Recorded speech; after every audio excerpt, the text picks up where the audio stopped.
lactose free, so my lactose free half and half is in here.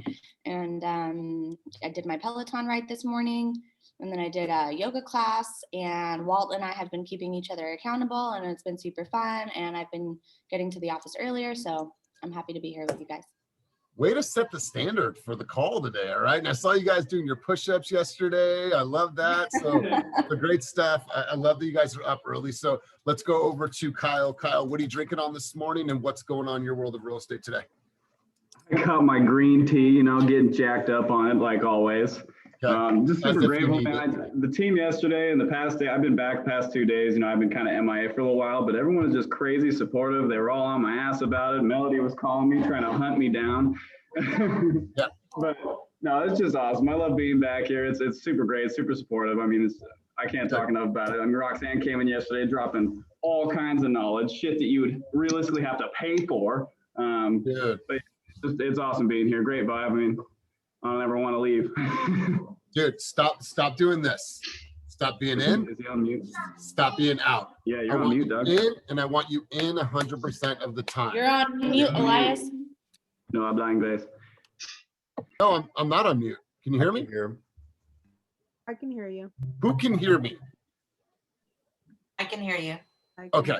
I said quit doing this and doing this. What I mean is stay in the game, stop being MIA, and then coming back. You have too much energy, too much excitement, too much passion. Share that shit with the world, man. Like, you have to be consistent in order to be successful. With your level of energy, man, you can accomplish whatever the hell you want to in this game, man, because you have what some people try to have is this God-given talent and God-given emotion and energy, man. Capitalize on that. Only person that's ever going to stand in your way is yourself, man. So stop being in and out. Don't be MIA. Get an accountability partner. If it's someone on the call or someone else in the team that's going to say, wake your ass up. We're going to the office. We're making calls. Do whatever it takes, man, because, man, I've been a huge fan of you since day one, and I think that you have a bright future in this game. Jack, what's in your coffee this morning? Or what's in your cup this morning, and what does your day of real estate look like? It's looking pretty good. I got only water in here, so it's pretty regular. Nothing much. It's just only water. I promise. So it's pretty regular. I'm just gonna write some cards. I'm gonna also probably plan some showings this weekend, but that's about it. Nothing too serious. Probably also maybe go on some cold calls.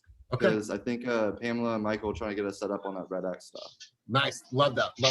Ali, top of the morning to you. What's in your coffee what's in your cup this morning? What's going on in real estate for you? I got my favorite tea right here with my tea bag. And then ever since I've been joining these sessions, Mama and Kyle, ever since I've been joining these sessions, I've been practicing role play with myself. I'm driving to work, an hour drive, still just like nonstop talking to myself. If someone's just like driving past me and he's going to be like, what the fuck is this guy doing? But then I'm just like doing the script with myself over and over and over again, different scenarios, different type of things. And then it's been going great, man. Like, I can't be more grateful for it.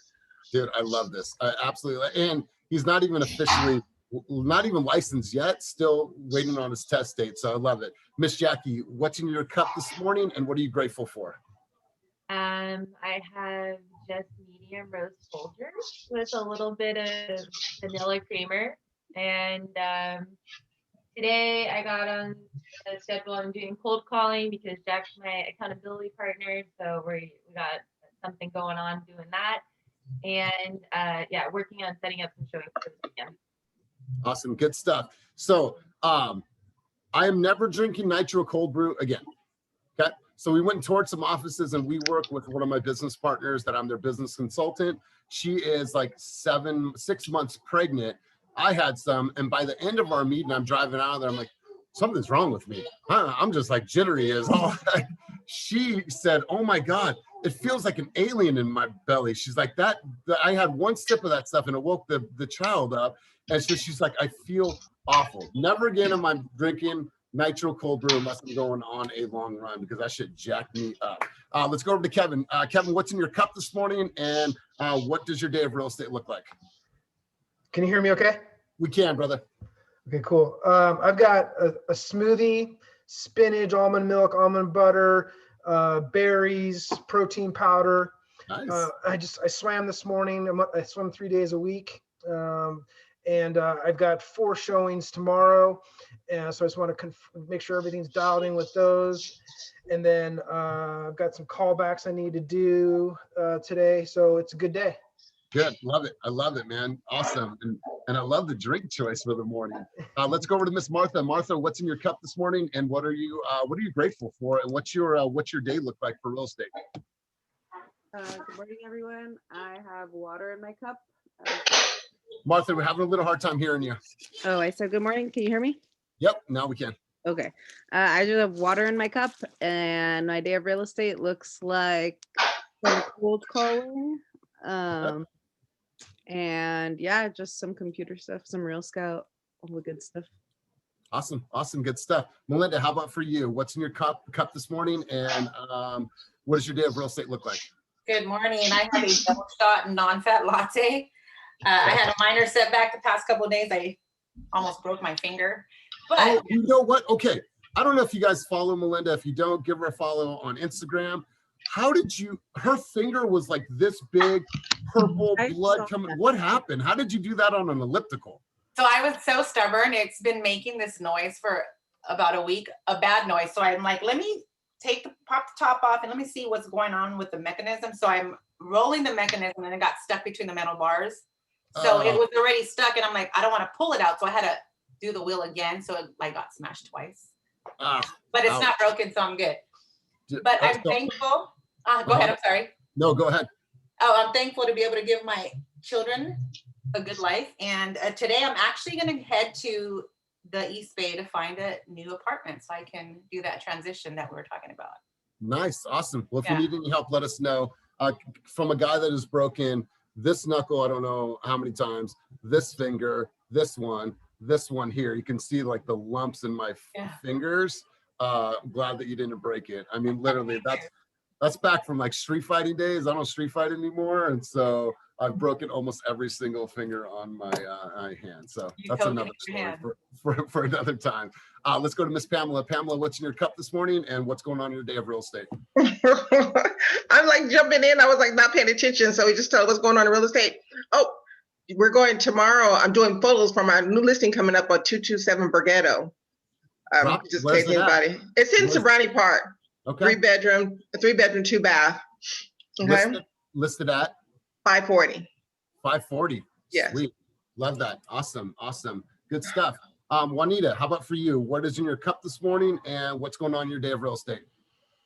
Morning, everyone. Yes, just some tea, green tea. And then for my day today, I need to do my just sold pork postcard, and I need to complete some documents for the listing that it's closing hopefully today or Monday, the latest.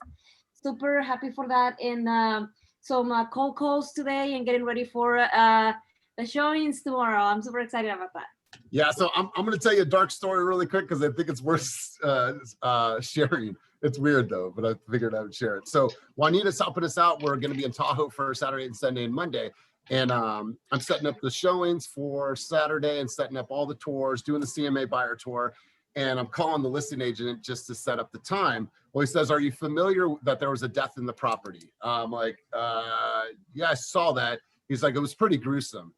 I was like, shit, I've never heard anything like this. I guess the lady who was 90 years old, a grandma, was killed by her grandson in the house last year.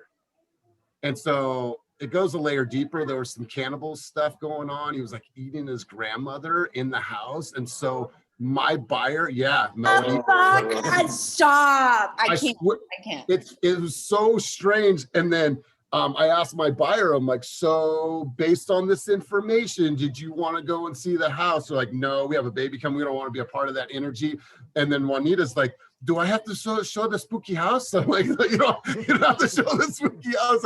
I promise I won't do that. She's like, do I have to see the spooky house? So, but yeah, crazy. And then one of your fellow team members is this close to getting into contract on that house. Like they wrote, the buyer said, we're okay with that. So I've heard so many stories in real estate, you guys, but this one just, man, it was awful. So I'm glad that I'm not sending Juanita out to go see potentially what is Was that Roxanne, Elias? yeah. Yeah, the Yeah, she lady's told name was us about Ruby that. Wallach, and like, obviously, we won't go too far in the weeds on that. But God, like, I just personally wouldn't go in that space. But that's just me. But Juanita, I'm happy that you're covering for me, but I'm happy that you don't have to cover for us Me too. on the spooky house. Jeff, tell me what's in your cup this morning, and what does your day of real estate look like? Sir, my brother, I'm sitting with the water. You know That's what I right. mean? Early morning fast. So my day is gonna be, I'm dropping the People's Power podcast announcement, so officially. And then also a business partner out in SAC hit me, and he has some buyers out here. So instead of doing like $50 for each door, he said 10% of the net commission to help him out, like showing and everything like that. So we got a whole day of showings lined up for them. Nice, man. Good stuff. Good stuff. So we want to tag us on your podcast. We want to be a part of that. We want to share the love. Get you on Clubhouse, get you speaking in rooms and stuff, man. So I think this is going to be really good for your brand. So love it, Appreciate and it. congratulations on launching. Thank And then let's go over to Laura. Laura, what's in your cup this morning, and what's your day of real estate look like? All right, we'll come back to Laura. Oh, No, there it's she. okay. I would just have to unmute myself. Good morning, everyone. Good morning. How are you? I'm well. Well, you're gonna see I haven't done anything on Me my neither. plate. This is natural. Okay. Well, today I have to work on getting list of properties to my clients. I have 3 buyers that I have to help out. I don't know yet whether I'm gonna help them over this weekend. It all depends which houses they like. I have to put a sold post. I got one of my closing this yesterday, was it Thursday? Yeah, so the first closing of the month, so I'm very excited. Nice. So yeah, and then just making phone calls over this weekend. That's what I'm gonna be doing. Beautiful. I love it. So you guys, last night I was on a coaching session around 8 o'clock last night, and then I was on this Clubhouse this morning. When we talk about our scripts and things that we're saying, I don't want you guys to think, well, there's going to be some type of robotic answer for every single thing that we're going to encounter in real estate. That's not the premise of these calls. The premise of these calls is to give you an understanding of what does that dialogue sound like? What are things that I could be saying? Because the more educated you sound, the more rehearsed that you are, then the better, the more confident you're going to feel. If someone asks you and you're a brand new agent or you don't serve that market, Melody, how many houses have you sold in Castro Valley, and why should I work with you? And Melody's not done any transactions in Castro Valley, which it's going to happen for all of you guys. Why? Our buyer population is going all throughout the Bay. So what we've become is not an area specialist. We've become a whole market specialist, right? Because I'm sure that each of you have gone to markets that you have never sold a home in, because your buyers are going to Antioch, your buyers are going to Pittsburgh, they're going to, to Nevada, wherever they're going. So what's happened in 2020 is that you've become a market specialist of the entire Bay Area, not just a single area. So Melody, I'm going to start out with you since you're on the call. Melody, I know. Melody, if someone hits you with, hey, how many houses have you sold in this area and why should we choose you? How do we answer something like that? What I usually say, and I don't know if this is right, but I would say my team and I have sold over 100 homes over the past year in the Bay Area. Okay. All right. So, and I think there's even more to that, historically, how much business have we done in the Bay Area? We're on track to close about $500 million worth of real estate by the end of 2021. Yep. We just, Kenny alone has sold over 500 homes in the Bay Area. So you're able to leverage that knowledge of the masses to make sure that you're bringing the best information to the consumer. So let me ask Kevin. Kevin, how many houses have you sold in this area? Why should we choose you? Yeah, so collectively, our team has sold over 500 homes in the last 7 years throughout the Bay Area. We have expertise on our team in every neighborhood, and we can go to bat for you anywhere you want to buy. Good stuff. Why would someone ever ask that question? Why would a consumer ever ask you that question? They want to know how much experience you have. And they're probably asking other realtors that same question because you're probably not the first realtor they've talked to. Totally. And you know how you can make sure that conversation never comes up is that from the get, as soon as you talk with these people, there is a sense of confidence. This is a sense of, I know my area, I know my market, I know the value.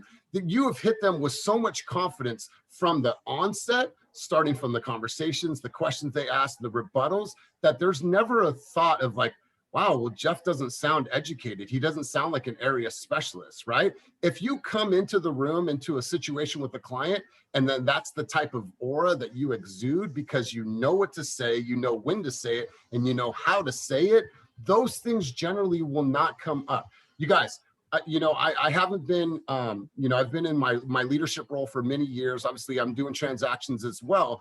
I've stayed fresh because I've helped you guys stay fresh for many years. But when I go into an appointment, there's never a question of, well, how much experience do you have, Elias? Are you familiar with this market? And this is not being pompous in any way, shape, or form. That conversation never comes up because I don't allow it to come up, right? You take charge from the moment that you meet people. You say, this is what I'm going to do. This is how we're going to do it. Follow me because I'm going to lead you throughout this process. Once they feel that, there is no doubt in you at all because you are my trusted professional, Melody. Melody and I had a challenge. She's like, shit, I don't know anything about Castro Valley. Know what we did? We became Castro Valley experts based on our market knowledge, our research, our data, driving around, asking team members, and closed on her first Zillow lead in Castro Valley, right? She's like, oh, okay. Now I get it, right? I don't just have to be a Walnut Creek agent. I could be a Bay Area agent. And so she learned by getting the information. So if they had a question, great, let me do my research. I'm going to get right back to you. And we were able to kill them with the knowledge that we had about that area, but we grew and it was gradual. But never once did they say, are you guys sure that you know this market? Never once did that question come up. So it's about making that stance as soon as you meet the people and making sure that they feel that you are the professional. So I'm going to hit you with one, Juanita. Juanita, I know it's been super competitive out there. What are some strategies that you've used to help your buyers get into contract? Because this is a big one right now, you guys.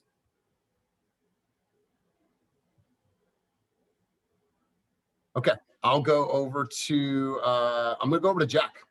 Jack. Wait. I was answering that question. I just didn't know I was muted. Oh. All right. So here's the thing. I don't know if you're talking if I can't see your face. So I highly encourage you guys, if you can, if you're in an environment to do so, turn on your camera so I can see your guys' face. So Juanita, I know it's competitive out there. What are some winning strategies that you have to help buyers get into contract right now?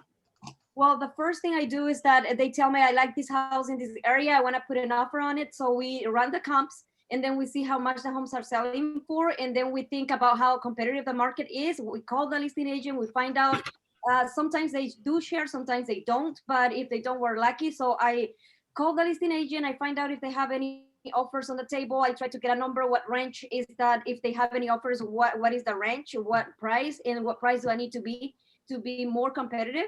And what is the seller expecting, for that sale? How much is he willing to go?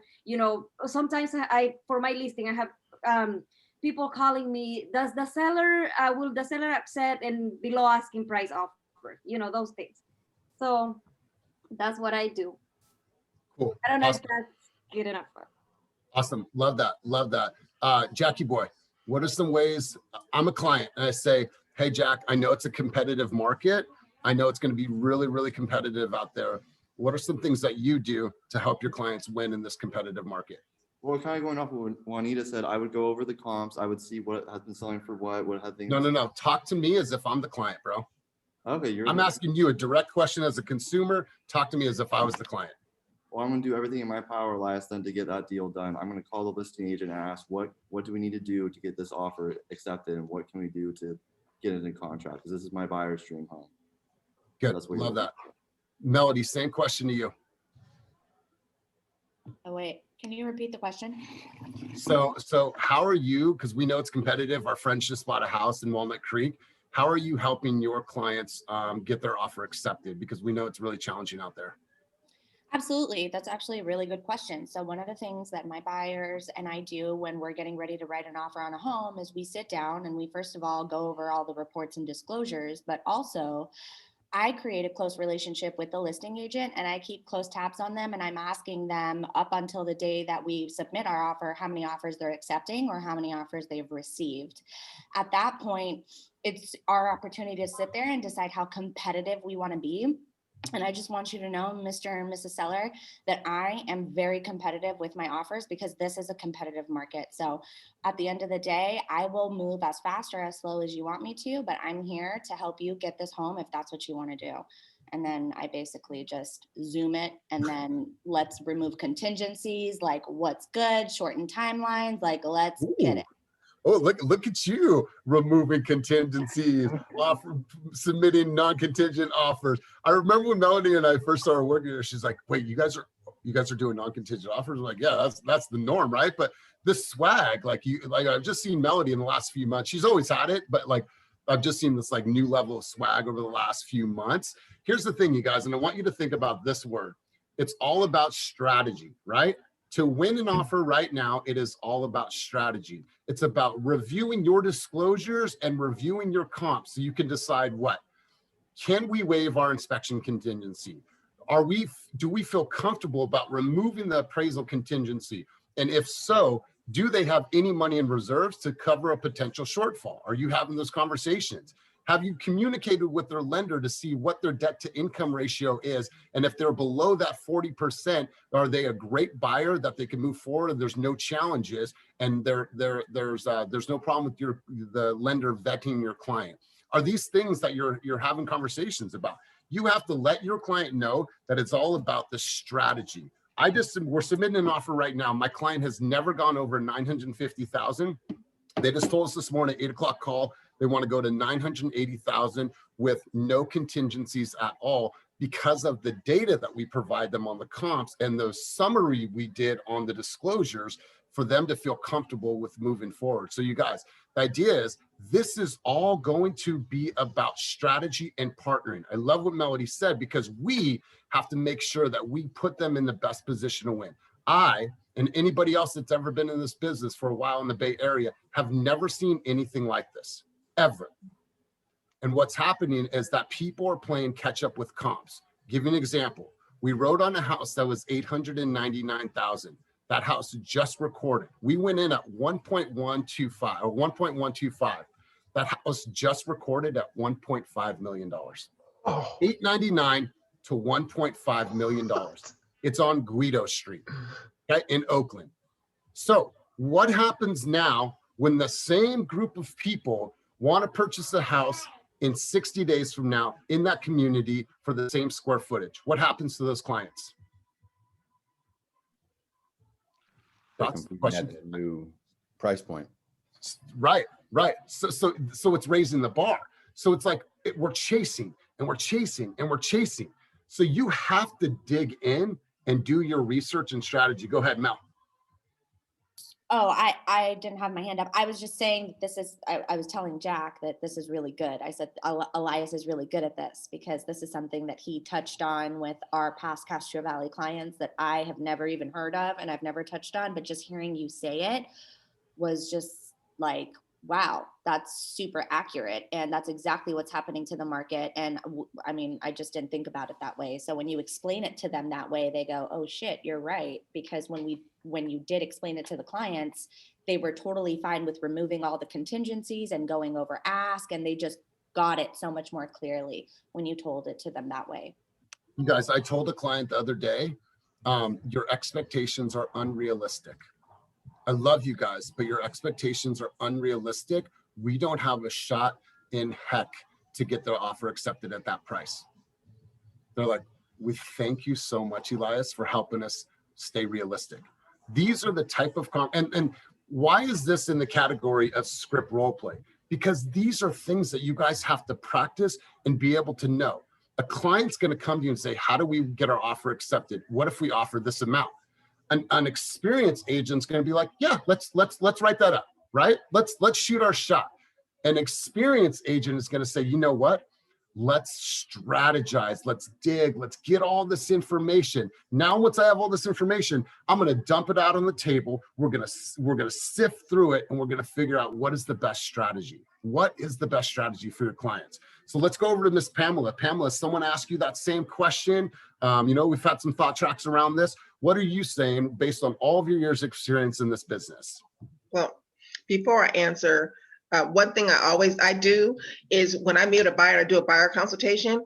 Ideally, I go with the offer with the client prior to even, when we're out looking, because when we got to write that offer, we got to write it fast. So with that being said, I'm always telling them I don't want to rush them. I want to make sure they understand everything prior to us, because once we're at the offer, we're done. So as I'm going over the offer, I am telling them things that they need to know about. This is normally it's 17 days for contingency, but in this market, blah, blah, blah, blah. Normally the deposit is this, but in this market, so that way I'm prepping them way ahead of the game. So, once we get to that point, they're like, what should we do? And another little tip, I don't know if you guys pay attention or not, but on Redfin, if you don't know the area, like you were saying for Melody, Castro Valley, when their clients when their agents write offers, it's on there for everybody to see. It'll tell them, I got the offer accepted, I didn't. And this is what we did, and we didn't get it accepted. We had no contingencies, we had blah, blah, blah, and we didn't get it accepted. It's by zip code. So that's a great little cheat. If you want to cheat and act like you really, really know the area, but you really don't, it'll give you a little bit more, backstory information. If you don't, just scroll down on Redfin if you ever get a chance. We're not trying to, give Redfin any shout outs or anything like that, but it's a great little cheat sheet, and it's per zip code. No, and you I can love see real live. Even when we meet, everybody's writing offers. We should be telling everybody, hey, I didn't get accepted, and this is why I didn't. So that way the next person be like, oh shoot, okay, well, blah blah. But anyway, so typically my clients are really not asking me like you're saying that question. They usually don't, because I've already prepared them. So Totally.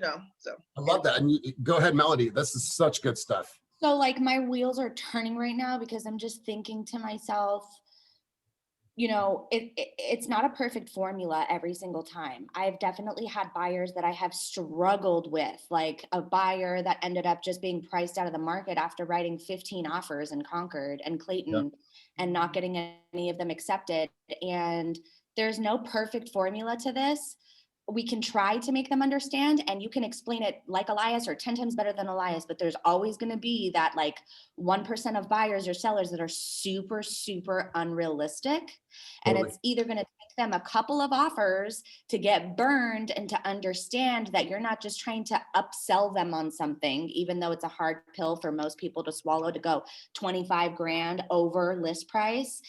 But it's, this is the market, and here, like, we'll write what you want to write at, but if it gets rejected, the next time we're going to need to re-strategize this. And then if that continues to happen, then you just got to have a heart to heart with Elias and just be like, I love you guys. Like, I like what you said, Elias, but you're super unrealistic. And then, sometimes that you have to end up walking away from that client, but that's okay, because that you did everything you possibly could to help that buyer. They just weren't ready.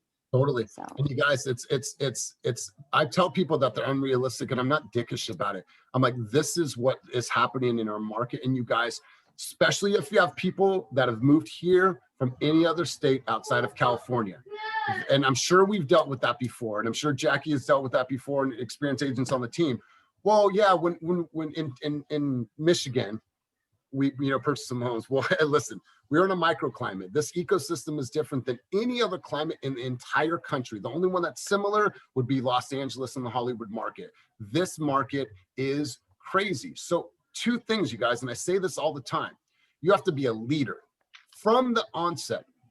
I got you. I'm going to lead you through this. And you have to be a teacher, and you have to be good at doing both of those things. Teach them what these things are. Educate your consumer on the market. Help them to understand.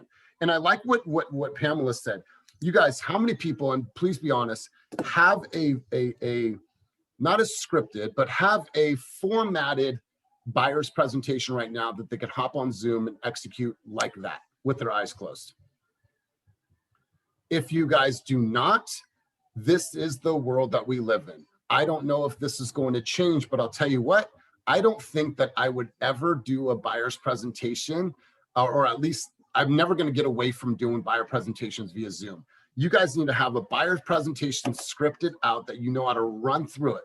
Now, it's not line by line. Let me read it. So let me tell you what a contingency is. A contingency, no, it's a template. And then you run through it, have a conversation with the people. You need to have a scripted buyer's presentation that you understand the flow.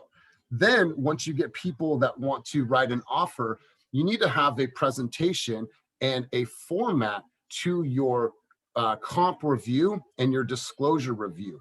How many of you guys are going over disclosures line by line, SPQ, TDS, all of your reports with your clients on a Zoom call? I do that. I do a summary first. I create it in Google Docs. I share that with them. And then I hop on a call and we go line by line by line. And the last one that you guys need to have a flow and a script for is the RPA. A lot of agents that are unexperienced, they send out this RPA package with the DocuSign and they never spend the time to go over line by line what the clients are signing.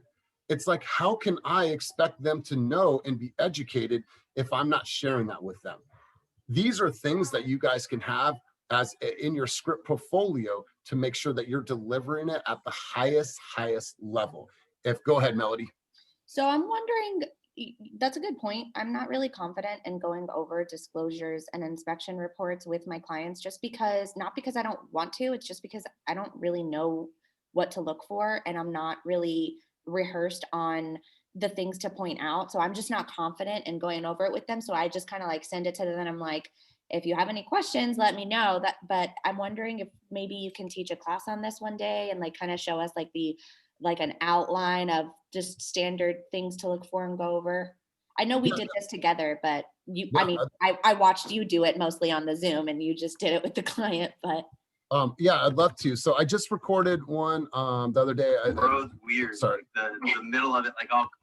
So yeah, so this was every single page of the RPA we went through. And so I'll send this to you guys. That way you have it. So things to look for, obviously we go through the SPQ, the TDS, and then we go through all the reports. So yes, Melody, I do have a recording of that. So I'll just hit you with it. It's in my style. It's in my way. It's in my communication style. So you guys are obviously going to be different, but I think that all of the key points are in there. And then you'll see, how I build relationships with my clients and we're just chopping up, having some fun.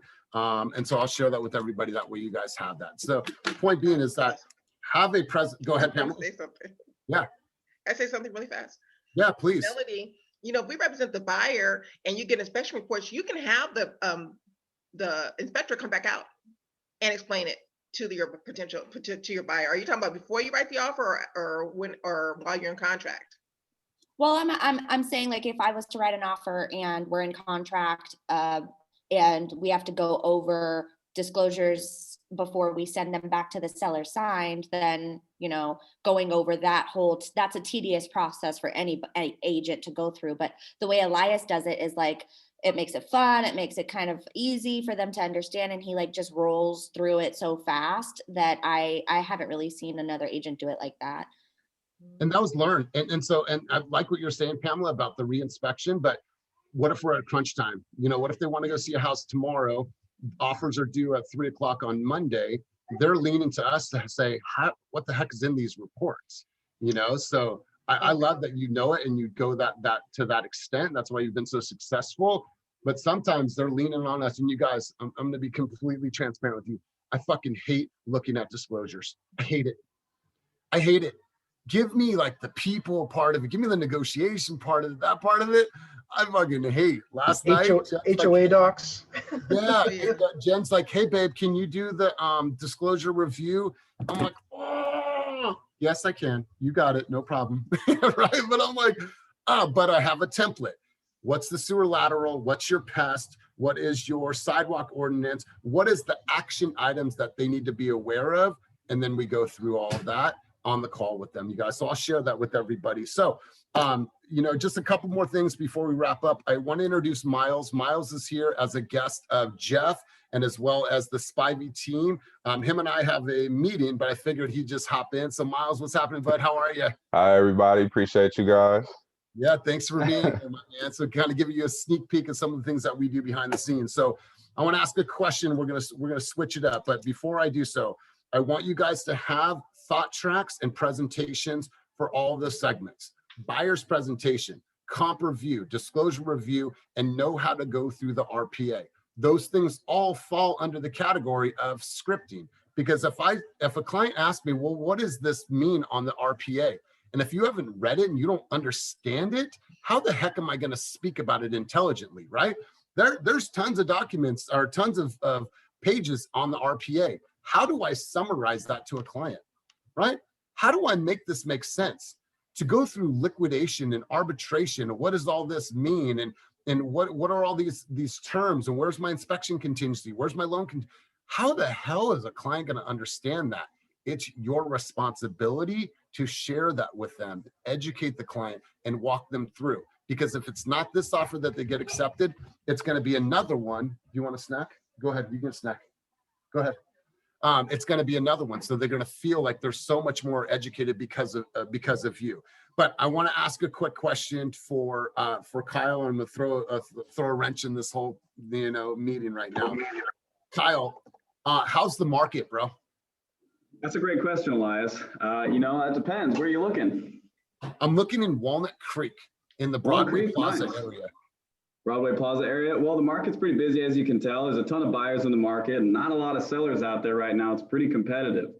Generally, why that's happening is because everybody that was working in the big cities and stuff like that are now flocking to more suburban areas because they figured, why the hell should I be paying $2,000-$3,000 a rent for a 500-600 square foot place when I can actually buy a house and start gaining equity? Does that make sense?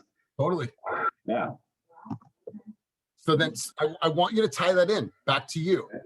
That's why with me and my clients, here's what I do. This is how we help you stand out. This is how we help you strategize, right? I love that. It sounds like you have a really good answer of how's the market.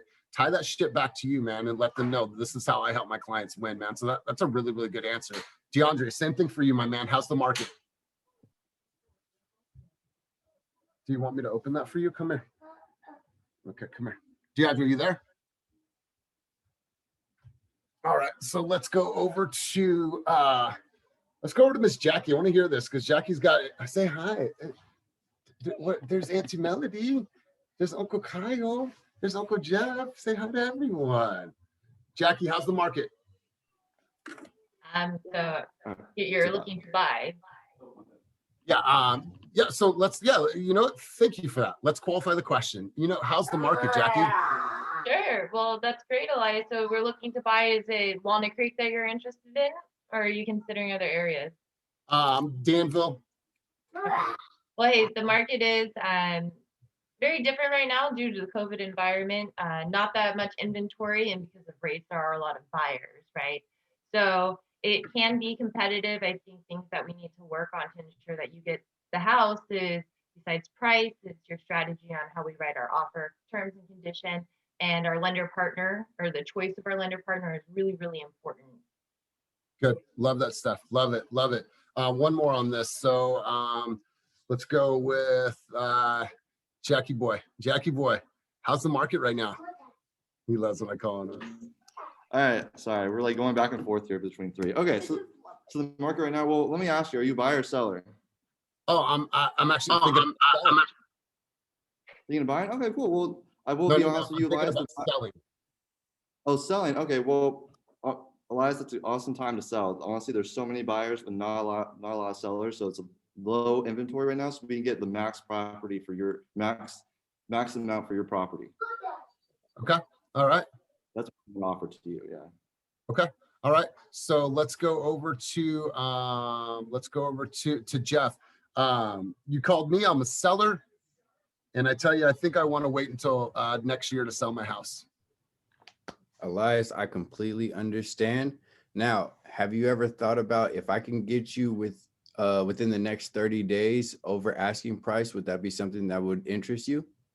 Well, of course. Of course, exactly. Now, in this market, most homes are going over asking price and not staying on the market very long. With our team, we have a large network that we can leverage in order to get your house exposed to the most amount of people. And we'll be in there. We'll get great shots. Would that be something that would interest you? Well, yeah, I'm open to the conversation. Okay, perfect. So how about we do this tomorrow? Does that work for you to go ahead and set up an appointment at 4 p.m.? I'll come over, view the house. We'll go over our marketing strategy and our timeline and when we're going to put the house on the market. Good, man. Love it. Melody, same question for you. I'm a seller. I'm thinking about selling, but I want to wait until next year. Oh, that's hard. I know it is. And I know that people have hit you with it. Okay. All right. So you're a seller and you're thinking of waiting until next year. Yeah. Okay. So let's talk about that. I heard you say that you want to wait until next year. Can I ask why? Yeah, I just thought that maybe it would be better to wait. Okay, awesome.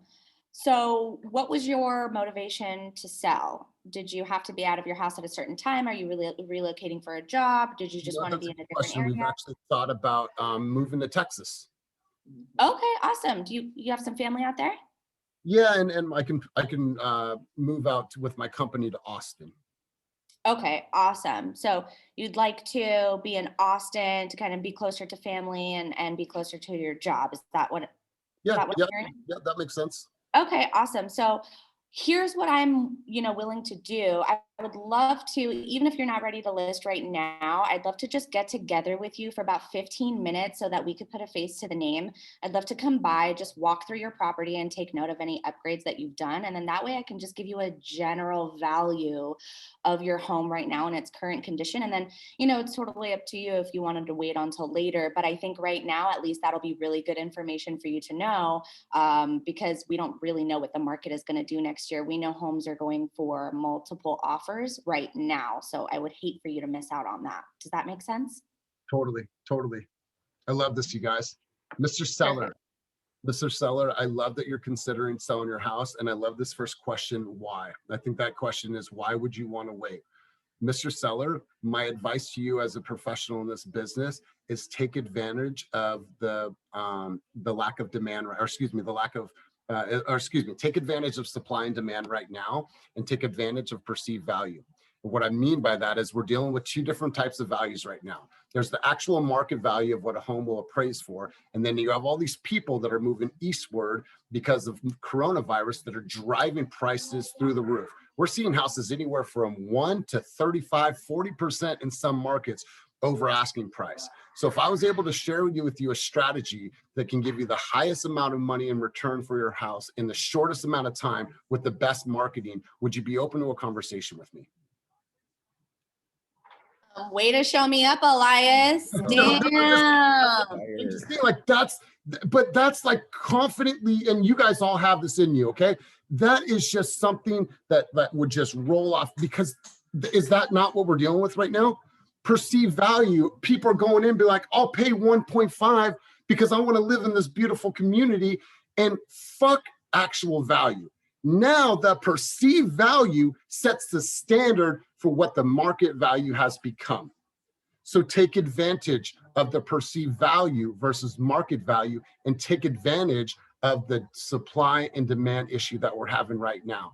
If I could, would you? Well, yeah, because you just shared your case. Hell yeah, we'll listen to you.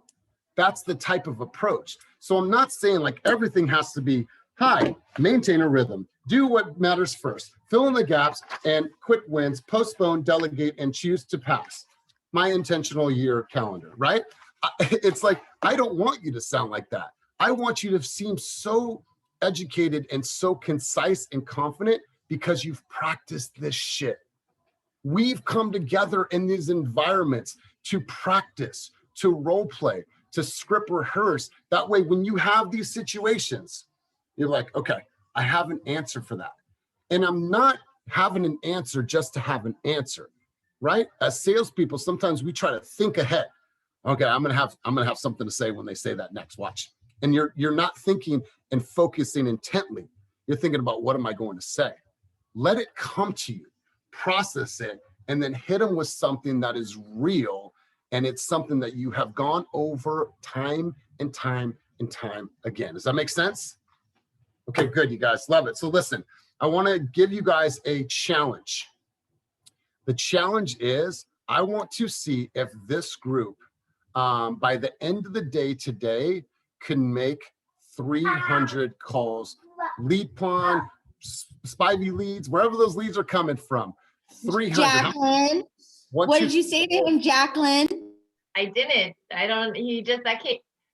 Jack and I were just talking about that as well as having a 300 call every week, and so it's funny that you just said that. Really? Jacqueline did 300 calls a day at her last job. 300 calls a day. I'm like, what? Okay. So and Laura, this was a group goal. So then I was on saying each of you guys hit 300. I don't want you to totally get burnt out, but as a group, do you think 300 is reachable today? I need to hear from you guys. But I'm confused. Is it 300 collectively between all of us today? Yeah. So if there's how many of this is It's there? like 22 per person. Oh, Yeah. I was about to fall out of my chair. I was like, are you serious, 300? You guys, it's 18 points. I ever make 300. Sounds good. Oh no, count me I out. did, I did telemarketing before. I did the most I done was 98 or 100, but 300. Listen, you guys, No. 300 calls. I don't care if it's the Spivey leads, lead pawn, Kenny's lead pawn. There's all kinds of resources. You guys, the Kenny lead pawn's not really getting touched. It's Kenny at EXP and the lead pawn. So if you guys want to just go into that one, it's not getting as called as much as the regular lead pawn. But do you think that 300 is a reasonable number? Can we do that? Here's what I want you guys to do. 18 calls? Say again? I said, you said 20 calls?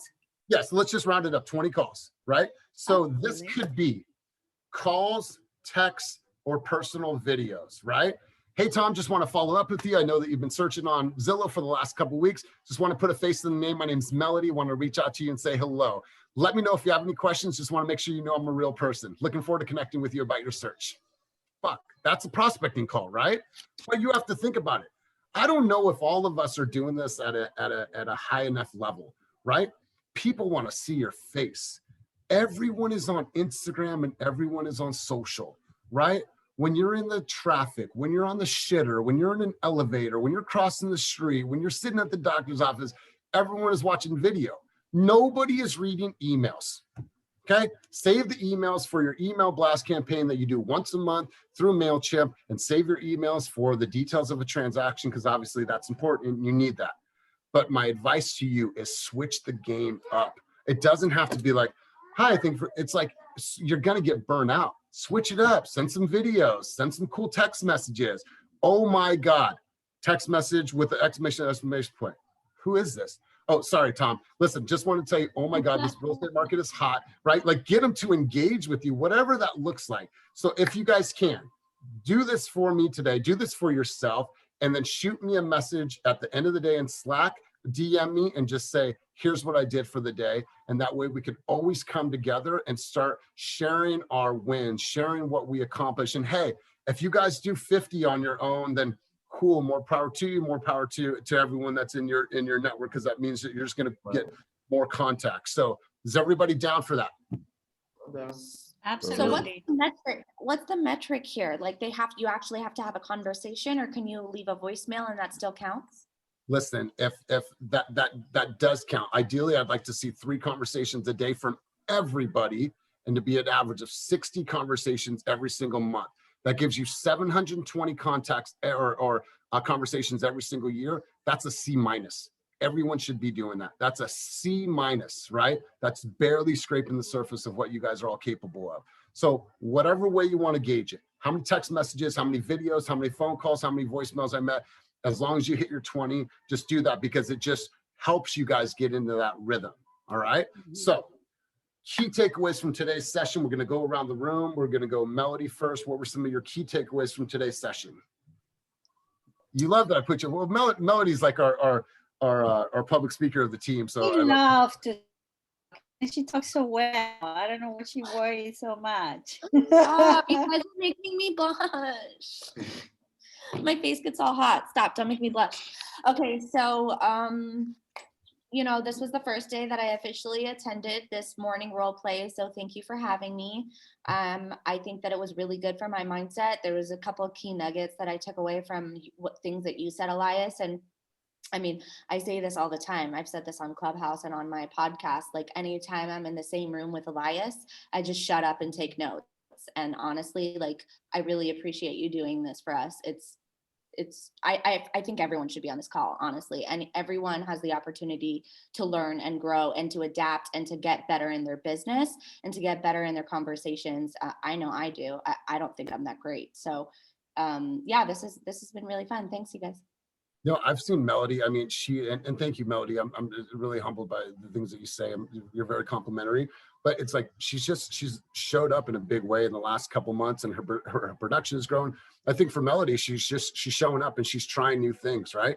She was in this Walnut Creek, Danville. I have to be this certain type of agent, and then once she really got comfortable with who she was, when I heard her cuss on a call once, I'm not saying you guys have to cuss, it's not, but she said something. I was like, okay, like it was like a little bit out of her norm, but then it's just like she just started to feel a little bit more comfortable. So good stuff. Ali, biggest takeaways from today's session for you? If you see me, I'm always taking notes when I come here. Like this is my notebook, and then like today's been great. Like every time I get here, I learn something new. Even since like I've joined this session, like it's just teaching me something new, and then I'm just like practicing with myself. So thank you for everything that you teach us. Thank you for all the notes that you tell us. It's great, man. It's just, I can be more grateful for this. Good. I love it, man. Thanks for being here. Jeff, how about for you, my man? Takeaways from today's session. Know your script so well that when it comes up, you can say something in a fashion that sounds so free flowing. Like that's what we talked about yesterday with the Zillow Flex and like me going over that and how it sounded a little too robotic. Now it's like, okay, know it so well that you know the key nuggets. So now you deliver it with some swag, you deliver it with your, you know what I'm saying? Pop your palate. That's it, man. Like that's it. What I want you to get away from is asking the question does that sound okay? Is that something you'd be okay with? Right? Oh, here's what we're going to do. Right?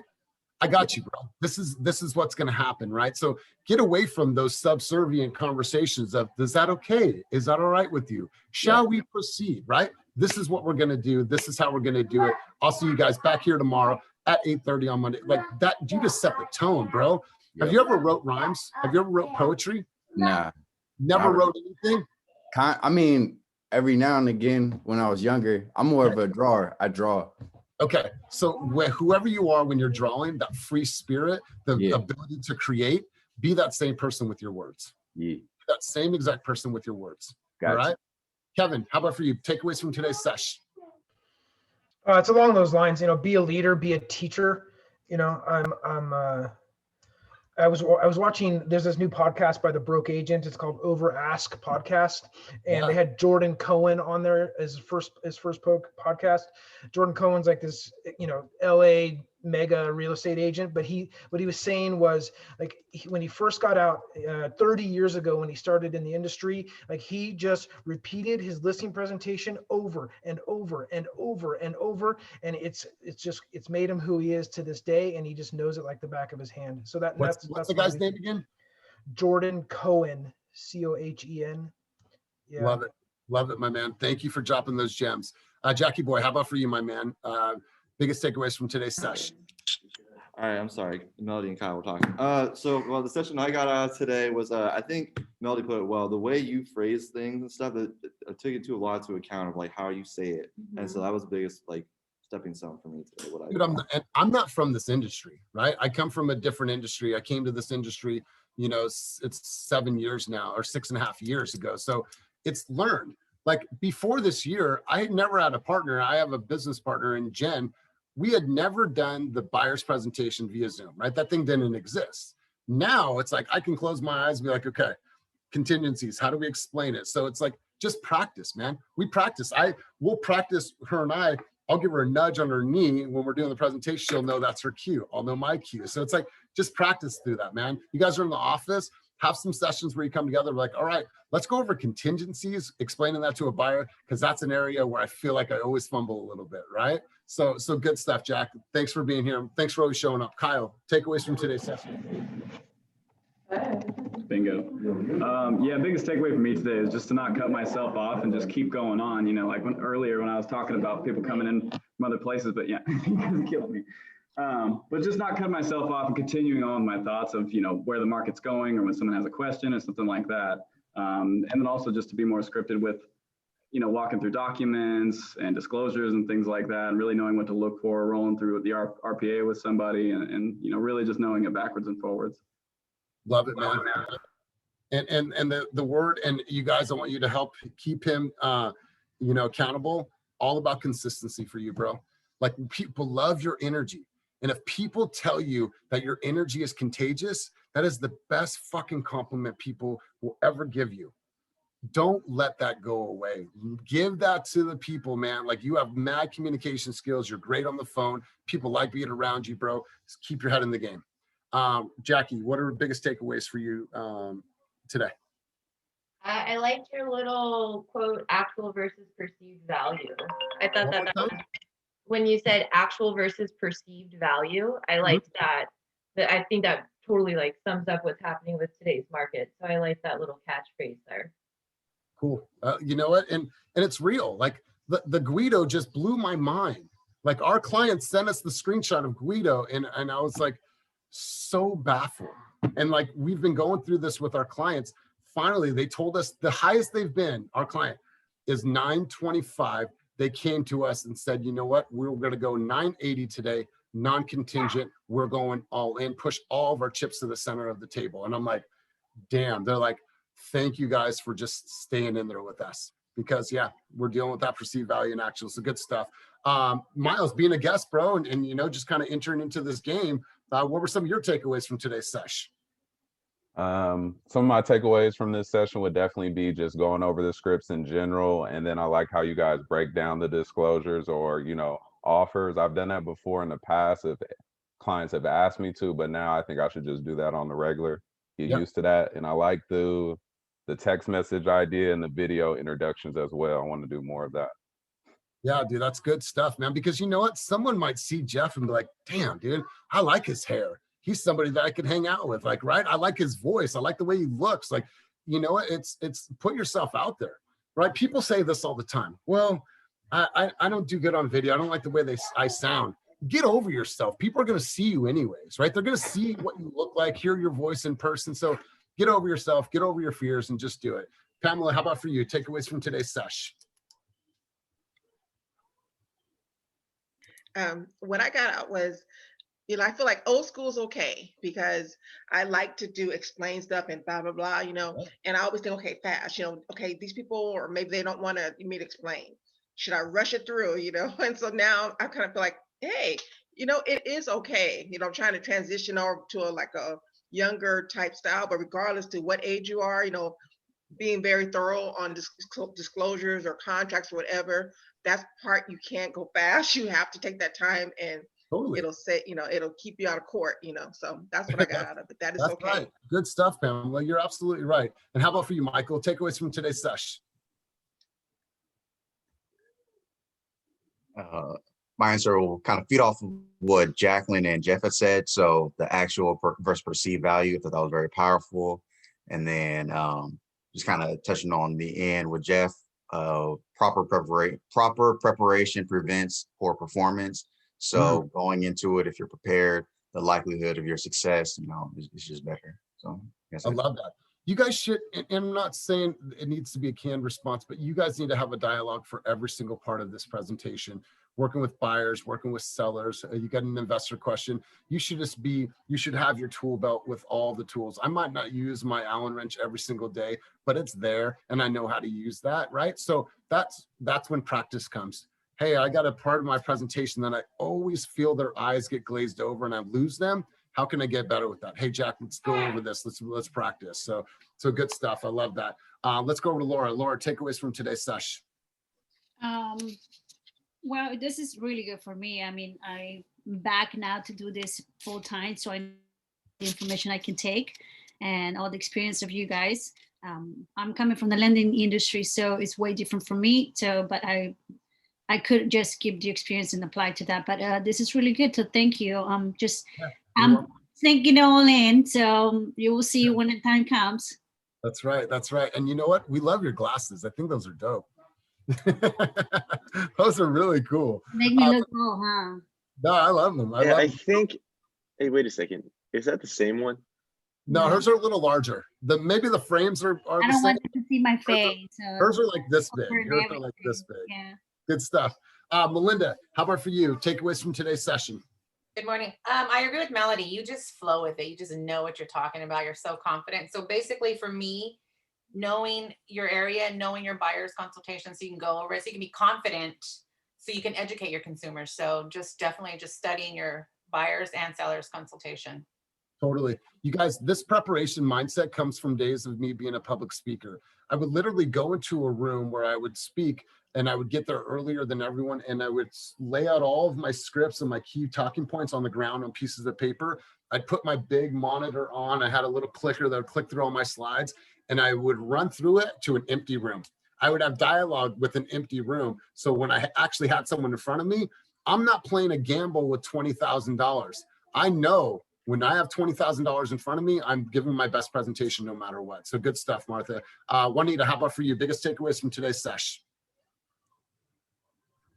Study, study, study. Yes. Study my RPA, study my scripts, and do some calls. Good stuff. I love it, Juanita. Love it. Martha, how about for you? Biggest takeaways from today's sesh? Yeah, just practice. And I really like that. Oh, that's a really good question. And I always forget to put that in there. So I got to remember to put that in there. All right, good stuff, Martha. And thank you for always showing up as well. And DeAndre, are you on? I know I called on you a little bit earlier. I know he's got kids and all kinds of stuff at home, but DeAndre, do you have a minute? All right, cool. Well, DeAndre, good to see your face. So Miles, let's stay back for a few minutes, but you guys, I'm going to be off this afternoon and I'm going to be off on Monday. So we will not have this session on Monday. However, I encourage you guys to maybe get together and hop in someone else's room that one of you guys put together. But make sure that you guys hit me with Slack today with your stats from today's results. And I'm going to head to Tahoe today at 1:30 for Jen's birthday is on Sunday and we're going to go celebrate. But exactly. I just want to tell you guys from the bottom of my heart, I am super grateful. You guys are the reason why I am busy. You guys are the reason why I'm able to provide for my son. So everything starts with you guys. And if you guys are getting better, I feel like I am doing my job and I'm showing up for you. So thank you for showing up and being here for yourselves. And I will always be in your corner. So Miles, hang tight and you guys can leave. Thank you for being here. Really appreciate it. I'm super grateful for you. Bye, guys. Have a good weekend. Enjoy Tahoe. All right. Thank you.